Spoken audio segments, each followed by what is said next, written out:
આજે ગુજરાતમાં સ્થાનિક સ્વરાજ્ય ચૂંટણી 2026 અંતર્ગત સમગ્ર રાજ્યમાં મતદારોમાં મતદાનનો ઉત્સાહ જોવા મળી રહ્યો છે।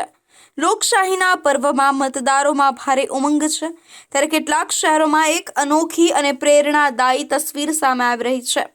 મતદાનને પ્રાથમિકતા આપતા નવદંપતીઓ પોતાના જીવનના સૌથી મહત્વના દિવસે પણ લોકશાહી પ્રત્યેની જવાબદારી નિભાવી રહ્યા છે।